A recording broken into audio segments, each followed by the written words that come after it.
Kami berharap beliau memberikan pembelajaran kepada kita semua dalam acara pengajian kali ini.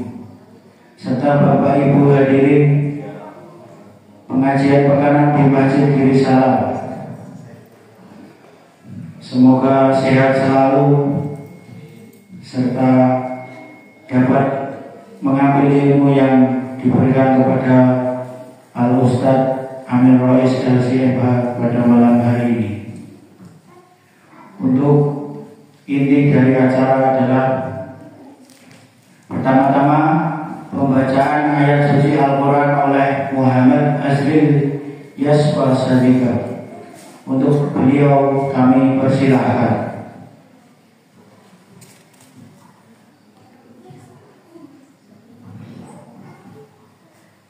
Assalamualaikum warahmatullahi wabarakatuh.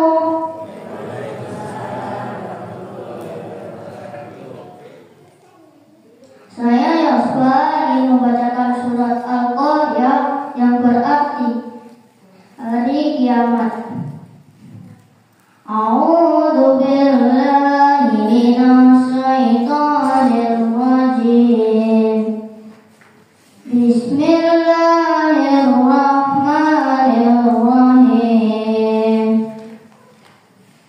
Al-Qari'ah mal-Qari'ah wa ma adraka mal-Qari'ah yawma yakumun nasu kal-farasil mabsus wa takunul jibalu kal-ihnil mahfuz wa amma man saqulat mawazinuhu fa huwa fi 'ishatin radiyah wa amma man khaffat mawazinuhu wa ummuhu hawiyah wa ma adraka ma hiya narun hamiyah.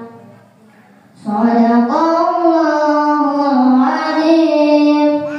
Wassalamualaikum warahmatullahi wabarakatuh.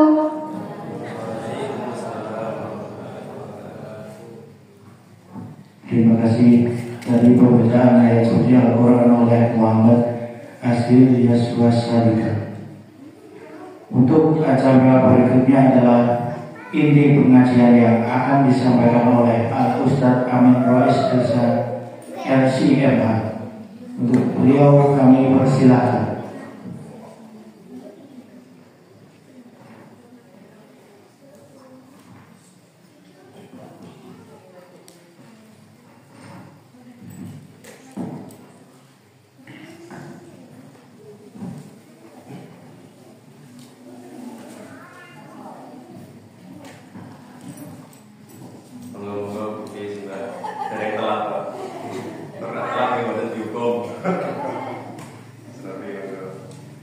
Bismillahirrahmanirrahim. Assalamualaikum warahmatullahi wabarakatuh.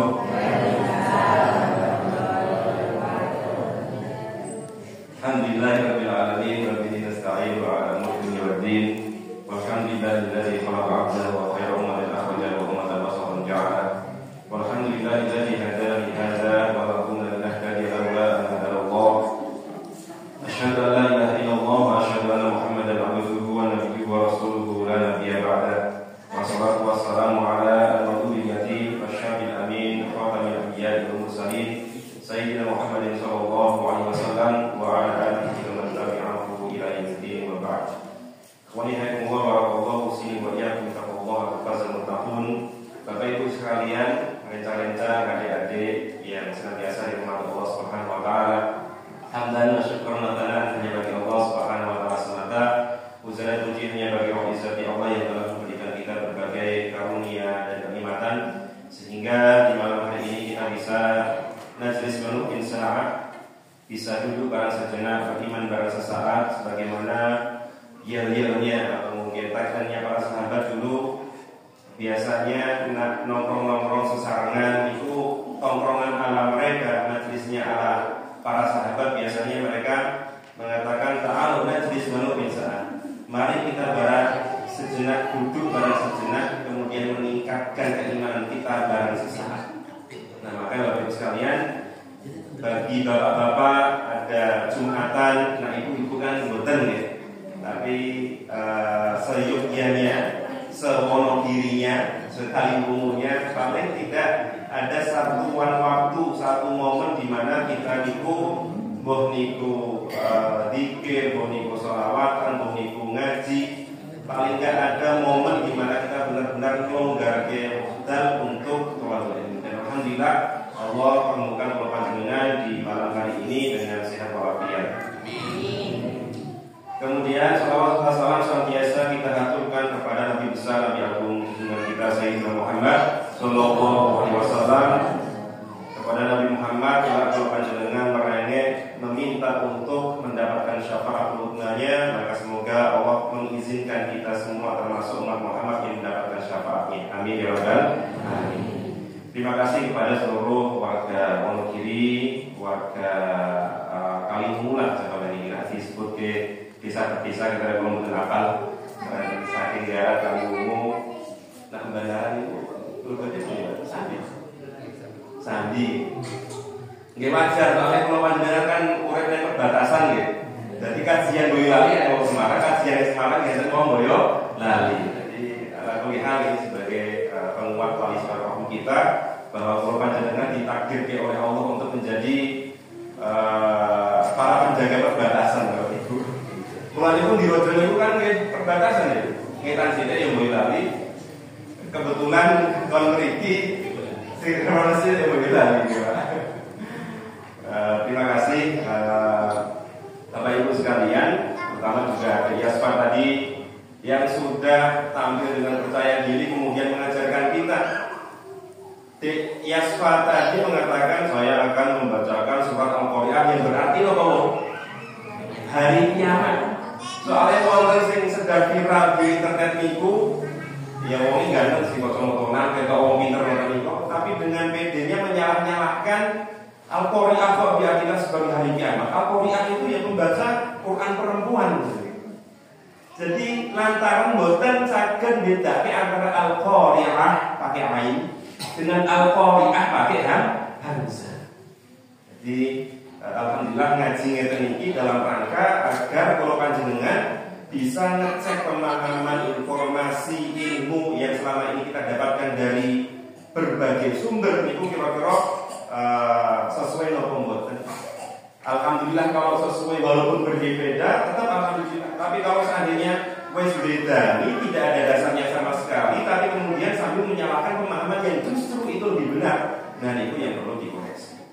Maka ngaji-ngaji ini dalam rangka tadi, nak wis roh yogen kelingan, nak wis roh terus pun kelingan, maka agar kita semangat lebih untuk mengamalkannya. Insyaallah, amin ya rabbal alamin. Bapak Ibu sekalian, menikah melanjutkan kajian fikih. Diungapun ngaji fikih itu kadang memang tak sengaja, memang dari dasar. Walaupun panjenengan sedanten nak bab wudu niku, wudune jenengan mungkin wis 20 tahun wonten nggih, Pak. 20 tahun wis wudu Mas. Nggih, tapi mempraktekkan dengan ilmu itu lebih sempurna daripada mempraktekkan dengan ya jarene aku ngelu-ngelu. Bukan lantas nak orang ngaji kemudian wudunya baru sah. Yang tidak hadir di sini kemudian wudunya kalau seandainya sudah sesuai syarat rukun ya insya Allah itu sudah sah. Tapi ketika dia mengetahuinya dengan dasarnya, dengan sumbernya, maka itu lebih baik lagi, lebih disyukuri. Nah Bapak Ibu sekalian menekankan sekali lagi bahwa kajian panjenengan menika ngaji kita, judulnya kita niku Fiqhul Wadih, sehingga di menika Syekh Muhammad Bakar Ismail, dan beliau salah seorang syekh. Nah syekh niku menika kiai gede, salah seorang syekh Jami'atul Azhar atau kampus Al Azhar yang berada di Kairo, Mesir. Dan kebetulan dengan ridho Allah dan restu panjenengan niki Grand Syekh Al Azhar, Syekh Ahmad Qoyib, dan Syekh itu berarti Qoyib nopo nggih ya duwe rektor. namanya Ahmad Thoyib. Beliau Grand Syekh Al-Azhar sedang berkunjung di Indonesia, mengajarkan kunjungan-kunjungan ke NU, ke kantor Muhammadiyah, ke Pondok Tazaka, dan kadang dulu juga sering ke kantor Syekh Ahmad Thoyib. Maka beliau sebagai guru kami ketika dulu menimba ilmu di Mesir, di Kairo, kita doakan semoga para masyayikh kita, yang kita senantiasa diberikan rahmat dan perlindungan dari Allah Subhanahu wa taala. Amin ya rabbal alamin. Nah, kemudian ini sampun pembahasan di sunnah wudu. Pembahasan sebelumnya itu berkaitan dengan fardu wudu atau rukun wudu. Kalau Anda istilahnya paling secara cepat ya, kalau fardu atau rukun wudu sebagai pengingat bagi Bapak Ibu yang belum hadir sebelumnya. Fardu wudu keimaniku enten pitu. Yang pertama adalah niat. Nah, niat ini maksudnya bisa dilafalkan pakai bahasa Arab yang mungkin sudah hafal moto, atau dalam hati saja itu sudah cukup. Kemudian yang kedua, membasuh muka dari kuping ke kuping, dari jidat sampai ke janggut, membasuh muka. Kemudian membasuh tangan hingga siku, ini jelas tangan hingga siku. Kemudian mengusap kepala. Nah, kemarin saya sampaikan mengusap kepala sebagian apa keseluruhan. Terus saya keinginan apa buat? Ribon, akhirnya. Enten berpendapat sebagian, enten semuanya. Kalau yang berpendapat semuanya itu biasanya mazhab Maliki kalian Hambali, mazhab Syafi'i kalian mazhab Imam Abu Hanifah itu cukup sebagian. Kalau pulau termasuk sing memilih pendapat sebagian niko cekal. Jadi sing ngeten-ngeten iki babagan fikih ngeten iki kalau seandainya ada perbedaan itu dan perbedaan yang muktabar berdasarkan penjelasan para ulama itu ora dosa. Nah, sekali lagi tadi tentang membasuh kepala itu kalau sebagian ya cukup, sebagiannya di daerah sini saja. Tapi yang perlu diingat adalah bagian manbatu sya'ri atau kepala yang tepat yaitu tumbuhnya rambut. Nah, ibu-ibu sing rambutnya dawa aku ning mazhab Syafi'i kok sing dibasuh ning kucirane tok isor niku dereng. Jadi tetap bagian kepala yang tumbuh rambut sana dia mungkin rambutnya boten tumbuh alias botak. Jadi tetap walaupun mungkin botak ya maksudnya tetap di bagian kepala sih daerah. Niku sekali lagi membasuh kepala itu ada yang sebagian, ada yang keseluruhan.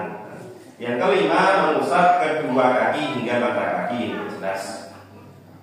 Semua mazhab sepakat itu kecuali Syiah. Nah, itu gitu. Nomor 6, kemudian tertib itu berarti urut sesuai dengan apa yang disebutkan dalam Al-Quran surat Al-Maidah itu.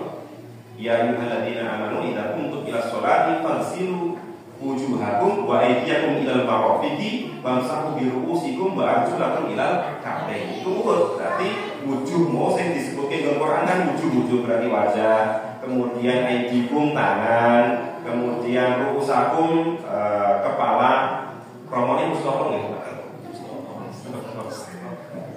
Nah, Mustafa itu Sayyidina Muhammad Al-Mustafa. Terus jawaban Mustafa itu apa? Panganan tentang goreng itu jenenge Mustafa. Kalau kalian bojone iki pelecehan ini namanya. Mosok Mustafa jadi jeneng panganan gitu. Itu tentang yang cilik-cilik digoreng dibumboni itu Mustafa kalau bisa.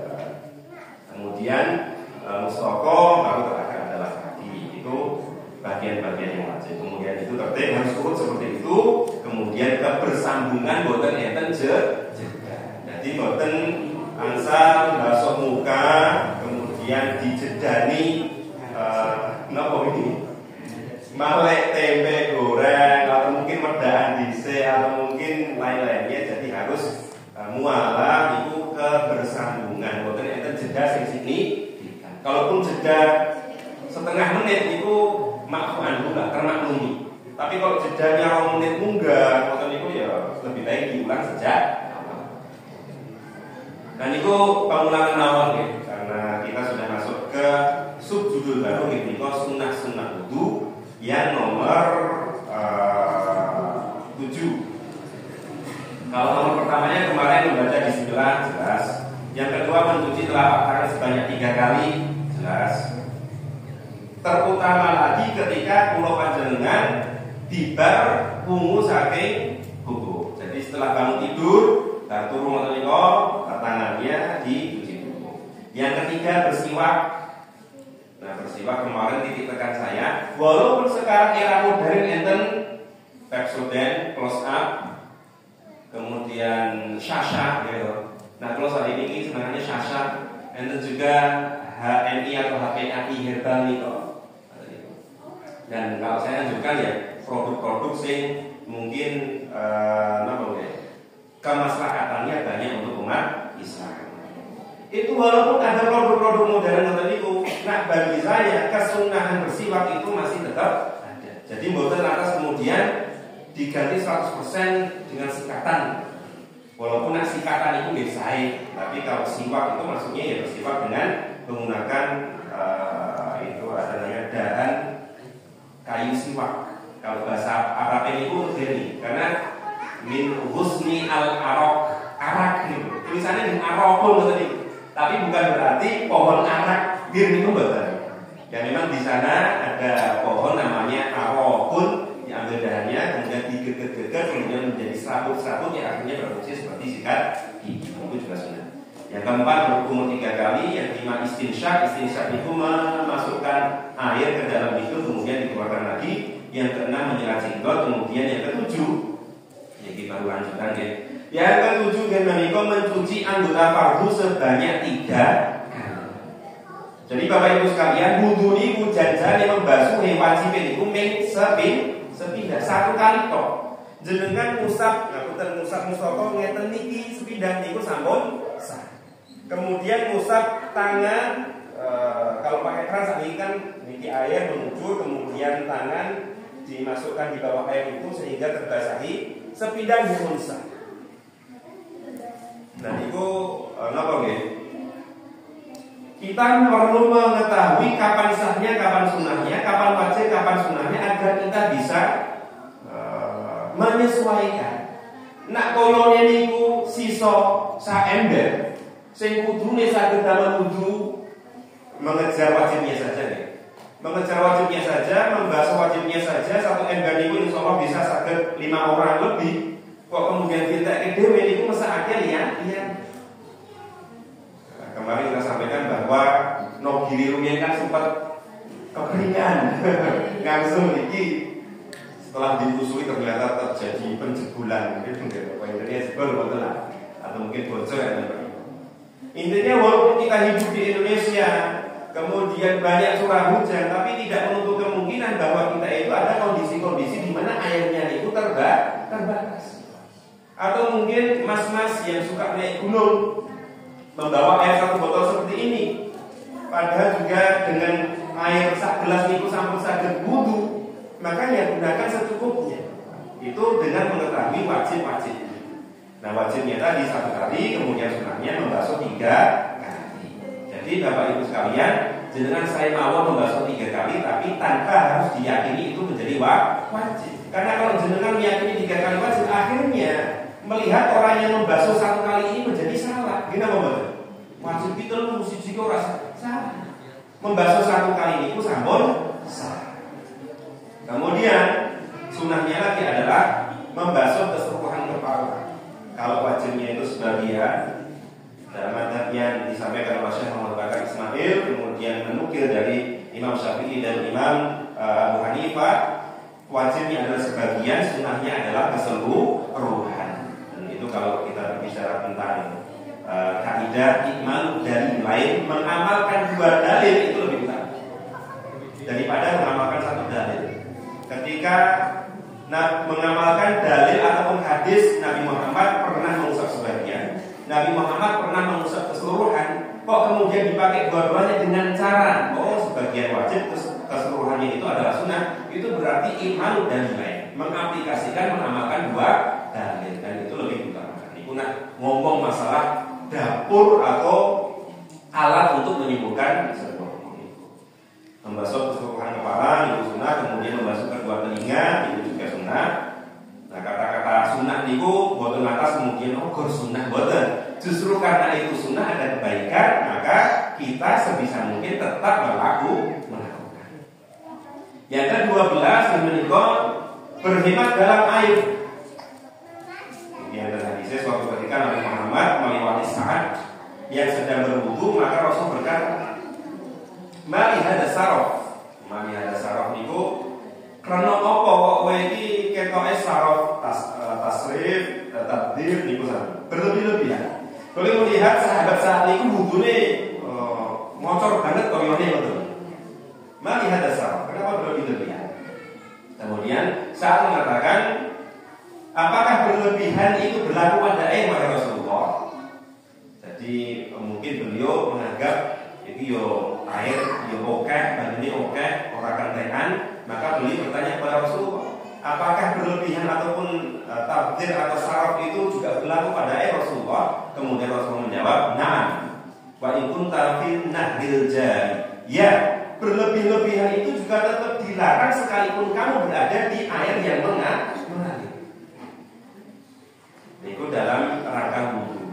Nah, jenengan niku tani, napa mungkin bar guyang kebo, itu kan mungkin oke letonge ya, mungkin dute, itu nggih mboten saraf ya. Itu memang kadar air untuk membersihkan endut, membersihkan najis, yaitu tentu lebih banyak daripada untuk wudu. Tapi maksudnya ketika sekedar wudu dengan sekian air kok sudah sah, sudah bisa, dia tidak perlu berlebihan. Kemudian yang ke-13 di antara sunnahnya adalah doa dengan wudu. Doa ini apa Ustaz? Doa ini bebas. Jadi ingat Bapak Ibu sekalian, ada perintah, ada hadis yang umum yang tidak didetailkan, orang dirinci. Kemudian saya merincinya sendiri tanpa berkeyakinan itu anjuran Rasulullah, itu tidak. Sekali lagi, disunahkan doa ketika wudu. Doanya apa? Tidak diajarkan oleh Rasulullah. Tapi kemudian jenengan entah pakai bahasa Indonesia, entah jenengan pakai bahasa Arab, kemudian melafalkan doa itu, dia tidak apa. Entah jenengan menggunakan hadis-hadis yang umum, doa-doa dari Al-Quran, doa-doa dari Al-Hadis, yang itu tidak apa. Kemudian itu kan kalau TPA biasanya diajari nak basuh tangan kemudian dipun itu. Allahumma ini kita didiami. Ya Allah, pas wudu tadi kok, semoga engkau berikan catatan amal kebaikan itu kelak di tangan kananku. Karena catatan di tangan kanan itu adalah tanda bahwa orang tersebut ketika dihisab, hisabnya adalah baik. Walaupun memang ya tidak ada dalilnya secara khusus, tapi kemudian ketika kita berdoa dengan apapun kebaikan itu, ya itu diperbolehkan. Maka sing wis terlanjur donga dengan doa tertentu, nggih monggo, tapi tanpa harus kemudian berkeyakinan kudu kuwi dongane. Karena memang secara dalilnya dalil mutlak, maka ya dipahami, ya dibaca secara mutlak doa kebaikan apa saja. Nah, belai tangan, tapi ya kita berdoa dengan apa yang menjadi kebaikan pada tangan itu tidak apa-apa. Ketika di wajah, karena mungkin ada ayat dalam Al-Quran bahwa di hari kiamat kelak itu ada wajah yang dihitamkan oleh Allah, ada wajah yang terang beneran. Maka kemudian kita berdoa, Allahumma ij'al wajhi, Allah baik wajhi yauma tabyadul wujuh wa taswadul wujuh. Ya Allah, putihkanlah wajahku di hari di mana wajah-wajah itu ada yang putih dan ada yang hitam. Maksudnya kalau hitam itu ya satu shima, orang-orang yang mendapatkan siksa. Kalau wajah yang beneran berarti di ahlu sholat, ahlu wudu, ahlu iman. Maka doa-doa seperti itu.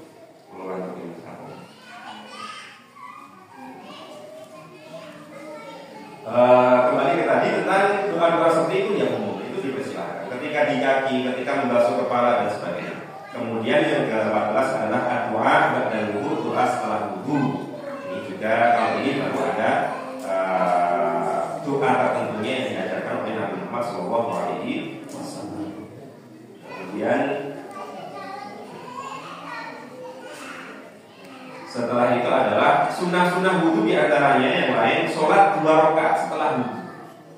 Dengan mungkin yang ada hadis dari Nabi Muhammad SAW, beliau bertanya kepada Bilal bin Rabah, wahai Bilal, aku mendengar trompa atau sandal kamu berjalan di surga, kira-kira amal unggulan apa yang kau lakukan? Maka kemudian mengatakan kepada Rasulullah, sesungguhnya aku, wahai Rasulullah, ketika aku berwudu maka aku selalu melakukan sholat 2 rakaat. Nah, Bapak Ibu sekalian, jadi dengan dari hadis ini bisa memahami bahwa sholat sunnah niku enten jenenge sholat sunnah karena setelah wudu. Dan wudu itu tidak selalu harus identik ketika mau sholat. Nah, contohnya dengan sampun sholat zuhur, kemudian perjalanan, kok kemudian jenengan melewati masjid sing sae, aku pengen ngerekam sidik jariku yang sedikit, memperbanyak kebaikan. Maka jenengan wudu, kemudian jenengan masuk ke dalam masjid tersebut, kemudian melakukan sholat 2 rakaat dengan niat sholat wudu ataupun sholat tahiyatul masjid, itu tidak apa. Jadi wudu, sholat tahiyatul masjid itu tidak selalu harus ngepasi arep sholat fardu. Dan itu termasuk istilahnya sholat musababin dan bahkan boleh dilakukan di waktu-waktu yang terlarang. Ngapunten ini berbicara waktu yang terlarang, khususnya pas Jumatan ini kalau ya. Bapak Ibu sekalian, bapak-bapak ini. Jenengan itu kadang contoh Jumat ini itu jaminan saat ini mas gitu mancing zuhur 11:45 ini waktu zuhur. Kemudian jenengan ke masjid itu 11:40 atau 11:35. Niku nak jenengan niati sebagai sholat qobliyah niku sah napa mboten?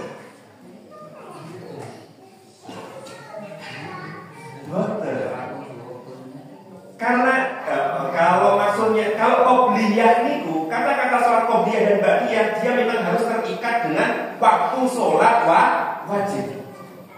Tapi kalau niatnya adalah sholat tahiyatul masjid, sah.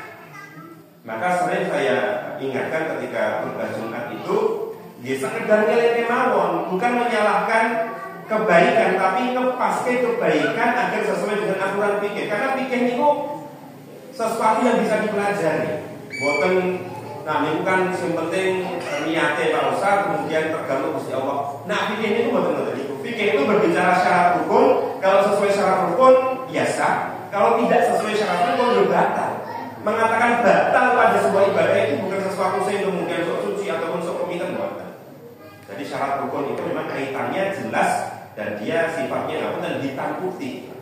Nah kembali ke tadi ketika kita sholat Jumat atau mungkin sholat zuhur, kok belum waktunya dan itu ada 5 menit atau 10 menit sebelum sholat zuhur. Dan jenengan pengen sholat, maka jenengan bolehnya hanya niat sholat tahiyatul masjid. Nah jenengan niatnya adalah qobliyah zuhur ataupun qobliyah Jumat bagi yang berpendapat demikian, maka itu bukan boleh. Karena sholat sunnah qobliyah kok di 5 atau 10 menit sakjarene masuk waktu zuhur, itu justru adalah waktu terlarang untuk sholat sunnah mutlak. Sekali lagi, terlarang untuk sholat sunnah mutlak. Karena sholat sunnah itu ada yang mutlak, ada sunnah dulu sababin, sunnah karena sebab, termasuk tahiyatul masjid, termasuk juga sholatul janazah, itu malah fardu kifayah atau sholat goib. Itu sekalipun di waktu yang terlarang itu dibolehkan. Contoh bar sholat asar, kemudian enten sing keseripahan. Berarti kan harus melakukan sholat janazah setelah asar. Boleh atau tidak? Boleh. Boleh atau tidak? Boleh. Berarti boleh atau tidak boleh? Boleh. Karena jedanya itu kan kadang untuk nyambung. Itu boleh karena termasuk sholat yang karena ada sebabnya. Kembali ke tadi tentang sholat 2 rakaat setelah wudu itu juga sunnah dan itu termasuk amal unggulannya Bilal bin Rabah. Amal unggulan itu nak coro bagian mungkin si mate atau mungkin gawane atau kalau dalam bahasa Arabnya arjal amal atau amalan yang senantiasa diugemi kalian orang tertentu dalam rangka berharap ridho dan pahala dari Allah Subhanahu wa Ta'ala. Karena amal unggulan yang itu berbeda sesuai dengan sendiri. Amal unggulan kalau kewajiban semuanya sama, tapi kalau amalan sunnah apa yang dia memang melakukannya. Ya, mungkin orang per orang berbeda sesuai dengan kemampuan masing-masing. Yang ke-16 niki sunnah arep sebut tapi kok ketoke orang umum. Tapi wis kadang diterjemahke, wis diwaca. Sunnah ke-16, meminum sisa air dari bejana wudu. Nah, pripun niku? Jangan wudu saka galon gede bae kudu diombe ngoten. Nah, kudu sing mboten. Tapi ini konteksnya adalah zaman dahulu. Nabi Muhammad para sahabat wudunya biasanya nyiduk segayung atau setengah gayung. Itu yang dimaksud bejana. Di bejana zaman dahulu itu bejana itu koyo ember ember atau siwur. Kemudian nambian apa batok niku disake batok niku nggih.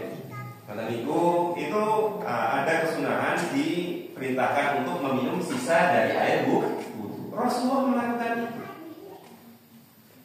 Rasulullah melakukan itu. Beliau ketika wudu kemudian ada sisa air diminum. Yo ora kudu entek kabeh. Entek kabeh mangke malah kaya sapi brongkong atau mungkin malah kembung.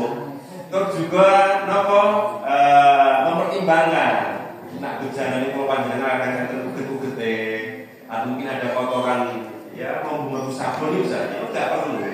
Jadi kesunahan itu juga kadang perlu ditimbang dengan sebab-sebab lainnya. Iki sehat apa orang, iki mampu apa orang. Yang selanjutnya adalah mengeringkan bekas air wudu. Di at-tashnif dari kata-kata min syafah, yo kin boten pecah kacir, kin boten lembab termalu, termasuk dikeringkan. Kemudian kemakruhan wudu. Ada sunnah wudu, ada makruh wudu. Nah ini fungsi belajar fikih niku bisa mengidentifikasikan karena fikih niku gak bisa abu-abu ngoten. Endi sing rukun berarti kudu enten. Endi sing sunah berarti dilakukan lebih baik. Mana yang makruh? Makruh itu sebaiknya ditinggalkan. Kalaupun ini dikerjakan itu tidak sampai membatalkan, tidak sampai dosa. Kadang itu tadi itu karena dulu kita mendengar nak wudu ojo eneng gon kamar mandi. Ojo itu maksudnya apa? Apakah haram mutlakon atau mungkin makruh yang kalau dikerjakan wudunya jadi tetap sah, tapi seapinya harus di kamar mandi. Kira-kira apa lah? Makruh sunnah wajib itu. Nah, makruhatul wudu, kemakruhan wudu yang pertama adalah makruh meninggalkan sunnah wudu. Ada sunnah-sunnah itu sebaiknya kita kerjakan. Yang kedua, makruh wudu di tempat yang najis. Ini biasanya ada yang mengatakan seperti kamar mandi, toilet. Ini makruh. Karena apa? Karena akhirnya kalau panjenengan ada potensi terkena persikan-persikan kotoran di dalam kamar mandi. Kemudian ada potensi kehilangan sunnah-sunnah wudu seperti berdoa, membaca bismillah. Karena membaca kalimat thayyibah, ayat Al-Quran di kamar mandi itu kan terlarang. Walaupun kemudian nak jenengan orang sempat wudu di masjid, pengen di masjid langsung sholat. Di rumah juga dia ada keran khusus motor ibu. Saya wudu di kamar mandi. Selama dipastikan tidak ada najis yang menempel, maka wudunya tetap sah. Maksud makruh niku motor ibu. Nak iso yo nggon tetap suci. Nak ra iso wudune kelakon yo wudune tetap sah. Itu maksud dari makruh. Jadi dengan nak ngajari tole-tole niku kadang memang mboten betul bahasa fikih.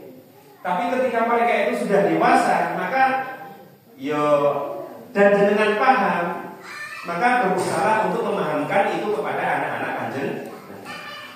Kemudian itu biasanya nak wong tua ngajari lari-lari niku soleh, kemokon niku kan nak sholat kudu nggawa koko, nak sholat kudu nggawa sarung, gitu. Ngajari ini ngoten niku kan kemudian gitu.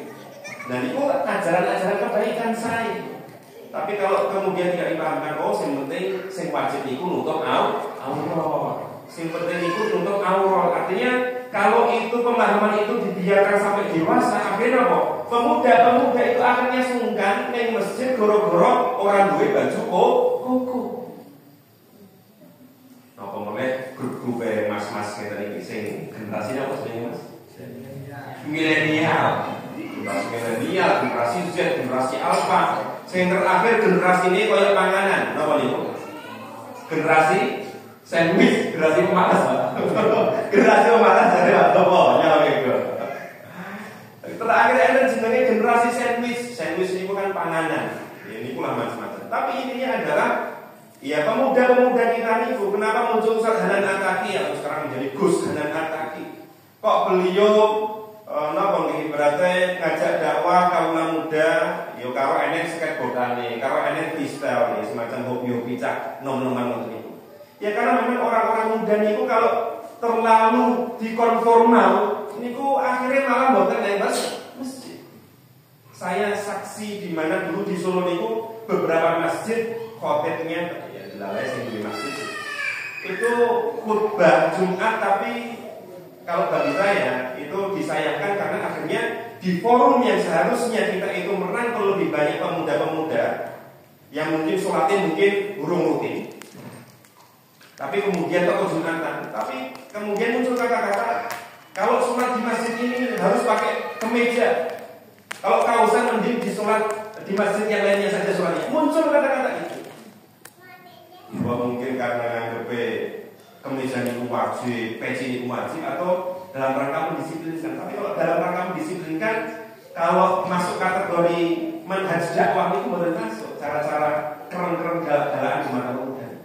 Mereka belum di masjid, ini mungkin kausan. Ya kausannya ojo sing ngene gambare tengkorak, Metallica ya aja Mas ya. Dan itu kalau pernah di Benten kerten Jumatan, yo kausan tapi salate apa tulisan enten kaos ini elek tenan. Kata-kata yang cenderung sabun niku nggih ampun. Niku malah mengurangi kemakninae tombol-tombole. Jadi nek wedine yang kaos yang penting untuk aurat nggih monggo salatnya sah. Tapi ya sebagai seorang muslim, bahkan bukan kategori muslim, seorang manusia yang berbudi luhur, sing jawani kudune nak nyandang itu kan mboten pantes dengan tulisan kata-kata atau mungkin gambar sing membuka aurat dengan terbuka sekali. Itu harus dihindari. Kemudian kemakruhan selanjutnya berbicara saat wudu. Niku makruh. Ya sebisa mungkin karena dia itu termasuk ibadah, nak wudu nggih tenang. Ini ngomong paling jawab salam tidak apa-apa. Kalau ibu Mas Rois, iya salam, jadi wudu tidak apa-apa. Atau mungkin ada yang bersin, alhamdulillah kita mengucapkan ya kamu, oh itu tidak apa-apa. Tapi kalau kemudian tegur sapa, kalau ngobrol, Mas Agus yang wudu, kalau wudu, kok Pak Ustaz, panen opo, langsung malah berubah dari wudu menuju obrolan. Itu yang harus dihindari.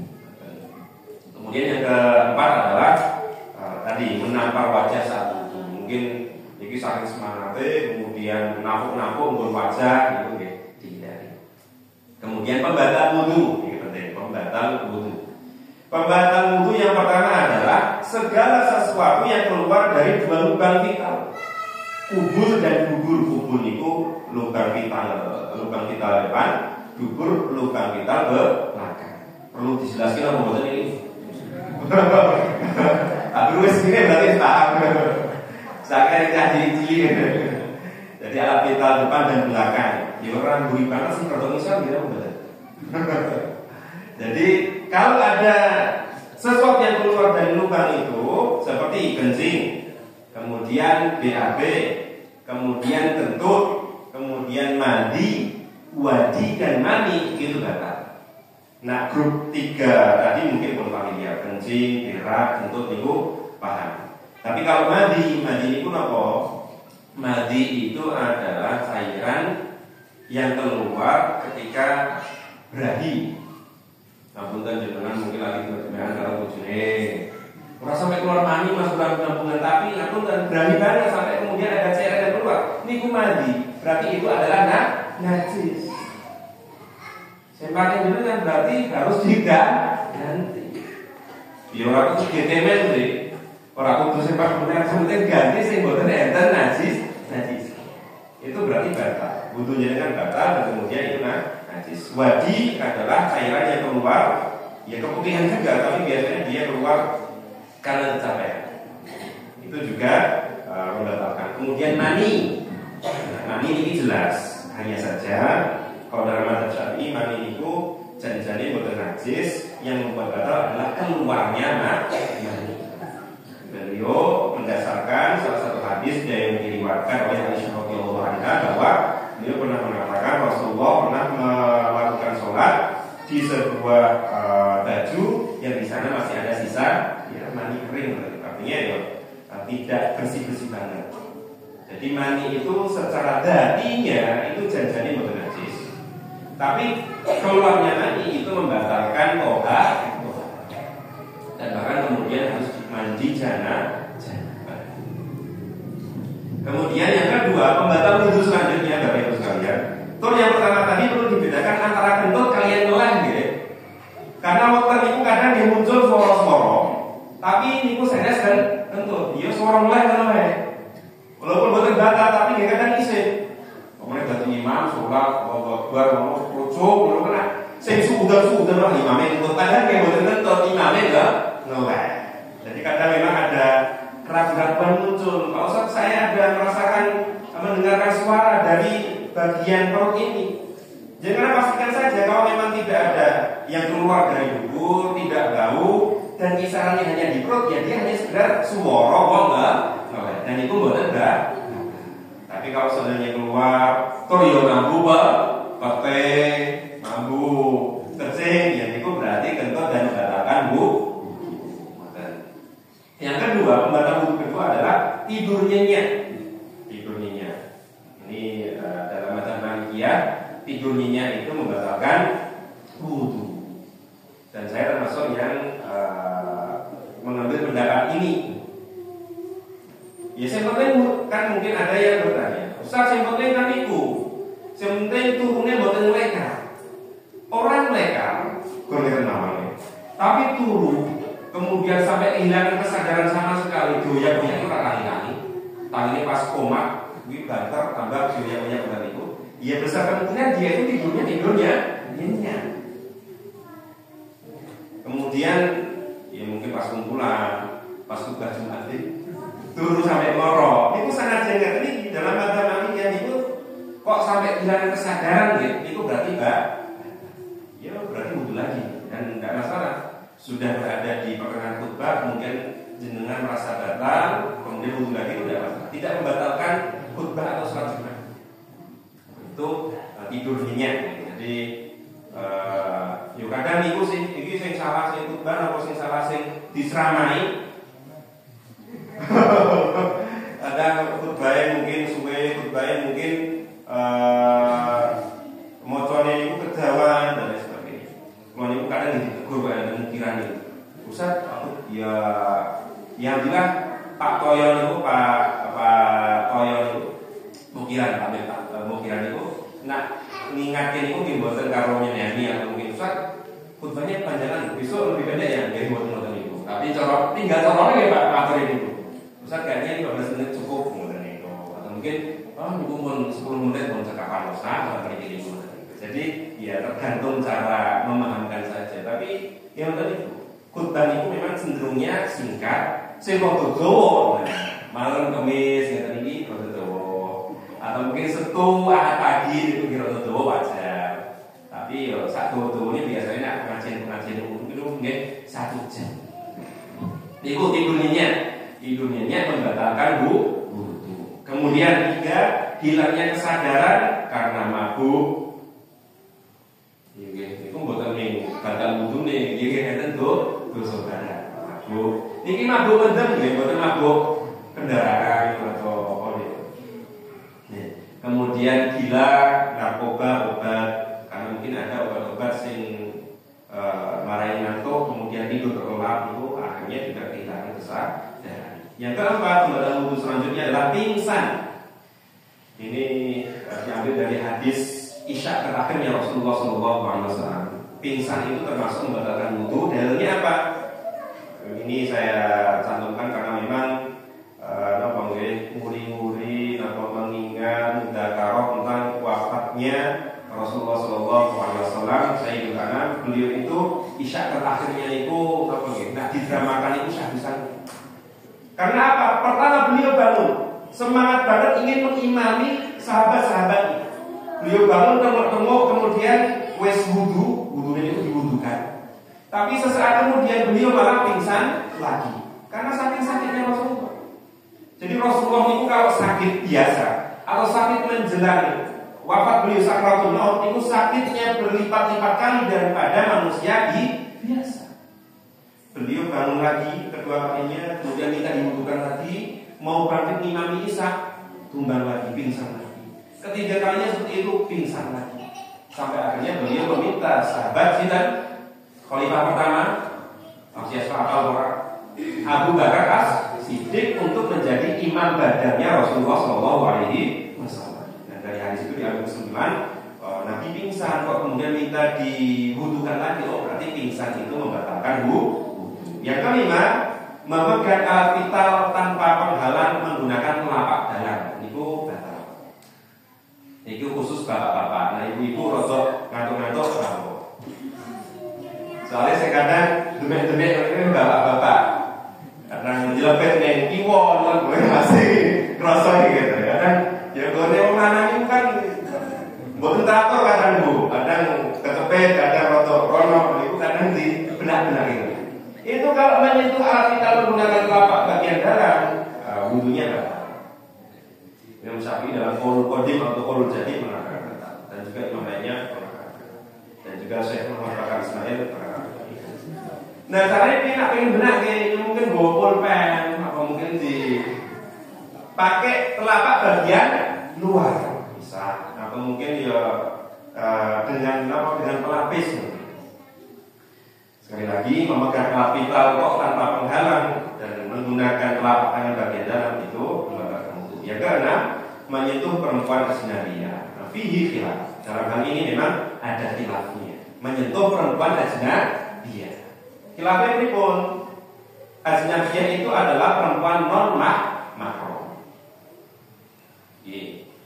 Jadi kalau IPA kemudian perempuan yang bukan mahram, kemudian jenengan sudah punya wudu, kok kemudian menyentuh, maka dalam mazhab Syafi'i itu termasuk membatalkan. Baru kemudian istri bagaimana Ustaz? Dalam mazhab Syafi'i ya, istri termasuk yang perempuan ajnabiyah senajan pun dirapi. Walaupun kalau saya termasuk yang mengambil pendapat istri itu kalau tersentuh ya tidak membatalkan wudu. Selama sentuhannya tidak menimbulkan syahwat. Karena apa? Karena ya hadisnya Rasulullah itu jelas bahwa ketika itu Rasulullah sholat, ada kalanya beliau mencium istri kemudian langsung sholat. Ada kalanya beliau ketika sholat tahajud beliau terkena mau sikilnya Sayyidah Aisyah itu kok tidak berbatal. Sikil itu apa? Suku. Suatu ketika Rasulullah sholat malam kemudian beliau nyenggol sukune ibunda Aisyah, ya sudah lanjut saja sholat dulu. Dari sini diambil ketentuan hukum bahwa kalau saya ketika bersentuhan dengan istri dan tidak sampai menimbulkan syahwat berlebihan, maka wudhunya tidak. Itu adalah pembatal wudhu. Kemudian yang tidak membatalkan wudhu, pertama bekam, hijab, kan berdarah Ustaz.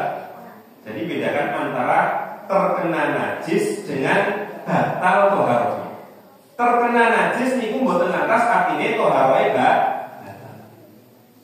Jadi kalau darah itu memang kalau darah yang banyak itu najis. Tapi ketika dia sudah dibersihkan, dia sudah tidak najis dan dia tidak membatalkan wudu.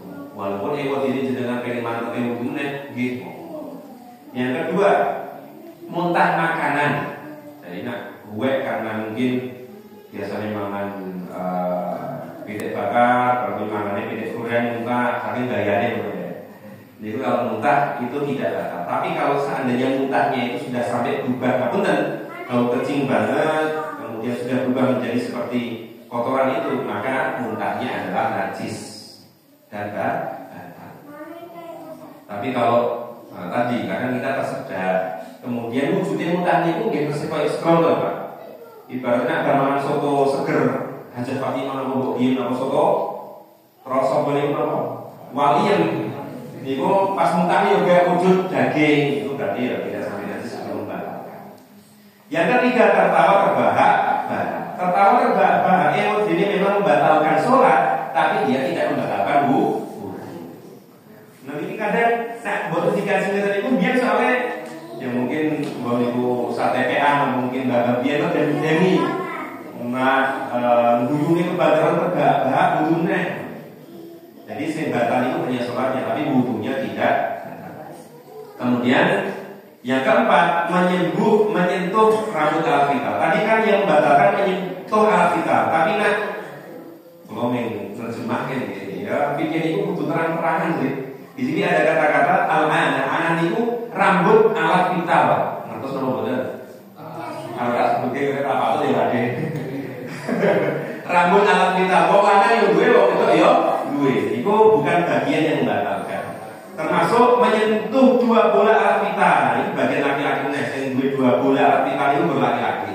Itu juga bukan bagian yang membatalkan. Itu. Wes lanjut.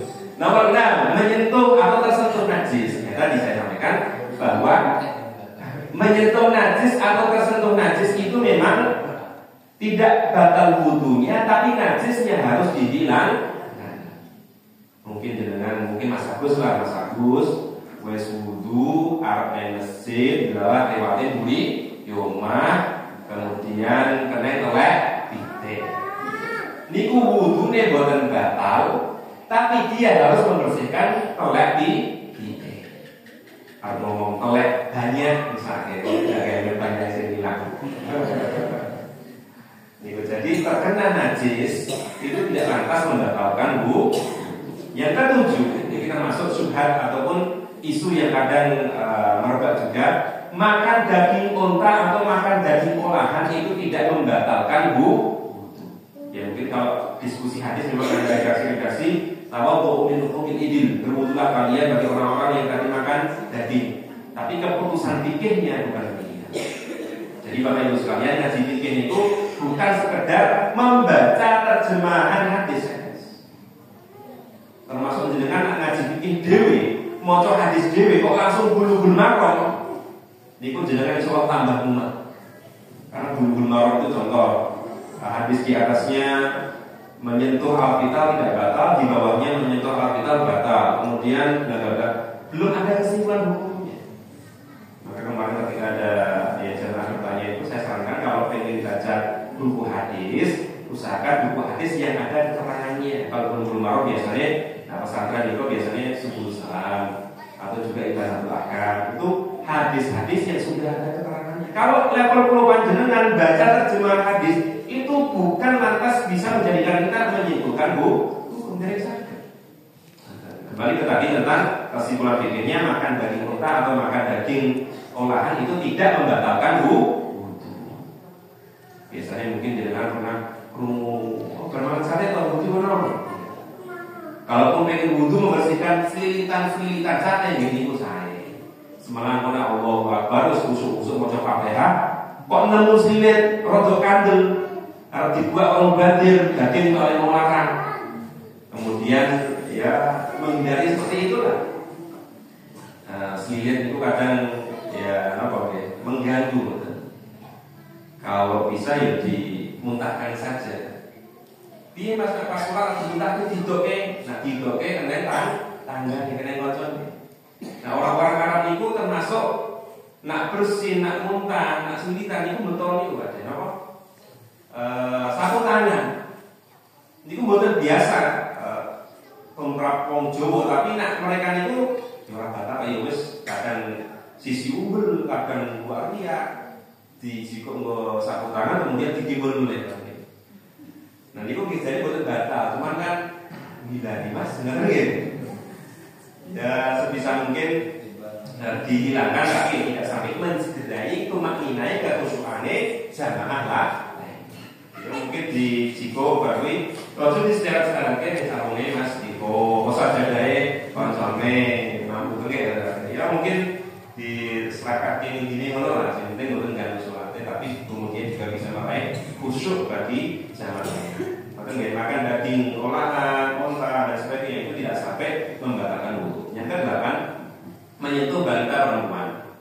Ini jelas, balita itu kan ajnabiyah kalau besar. itu kan bukan mahram Mas Rois, tapi ya dia ajnabiyah, dia ghairu diulil irda, belum punya sahabat. Maka ketika kita mungkin mudang cah bayi perempuan cilik niku tidak sampai membatal. Ngapunten, kecuali mungkin bagi orang-orang yang punya kelainan. Ngapunten, niki zaman modern niku kan penyimpangan seksual niku gila nih.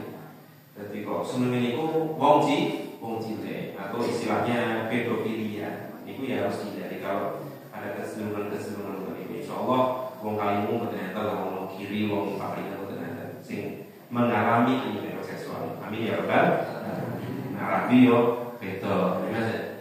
Kalau ayo nomor 5. Kemudian yang disunahkan untuk wudu. Tadi yang tidak membatalkan wudu, kemudian disunahkan untuk wudu. Yang pertama adalah memperbarui wudu untuk sholat. Wudu itu Bapak Ibu sekalian, contoh jenengan wudu dalam sholat zuhur sampai asar niku mboten batal.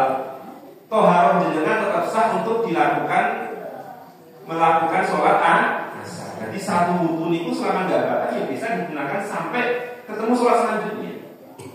Tapi tetap disunahkan kalau wudu lagi itu lebih baik. Yang kedua, membaca Al-Quran dan membaca zikir. Yang ketiga, jika hendak tidur, ajeng tilam, itu diusahakan. Ya, ritualnya orang Muslim ketika ingin menjaga diri dari gangguan-gangguan agar tidak diganggu tinggian atau mungkin gangguan-gangguan lainnya, biasanya diperintahkan untuk membaca Muawwidzatain, ayat kursi, berwudu, kemudian dari bacaan tadi diusap-usapkan ke dalam permukaan tubuh itu.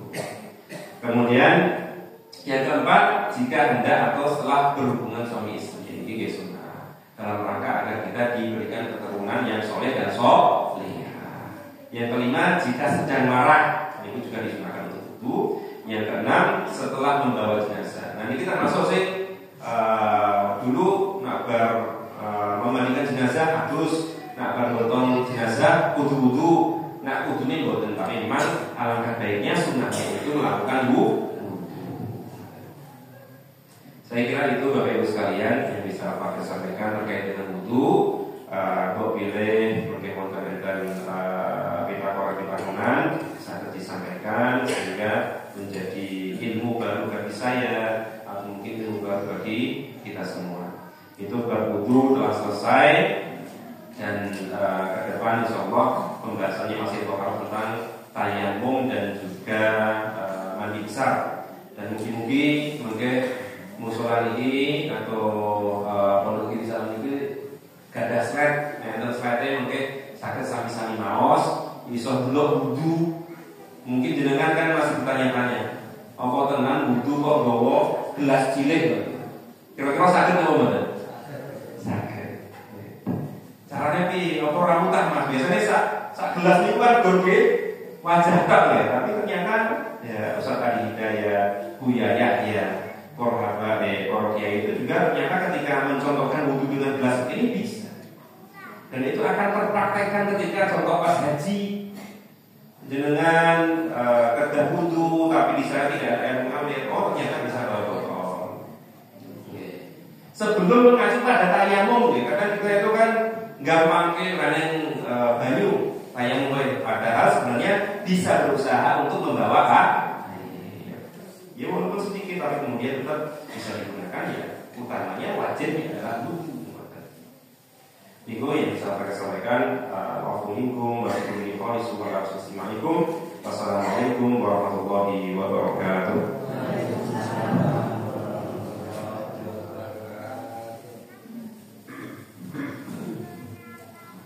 Terima kasih kepada Al-Ustaz Amin Rois LCMA yang telah memberikan ilmu yang sangat bermanfaat pada malam hari ini. Saya selanjutnya adalah untuk mengakhiri pengajian malam ini. Mari kita ucapkan hamdalah bersama-sama serta doa kafaratul majid. Subhanallahumma wa bihamdika asyhadu an la ilaha illa anta astaghfiruka wa atubu ilaik. Akhiru salam. Wassalamualaikum warahmatullahi wabarakatuh.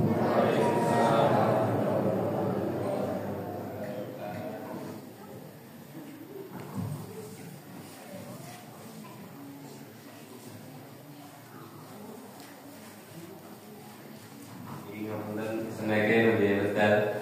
Ibu nak pengen aksi anak-anak.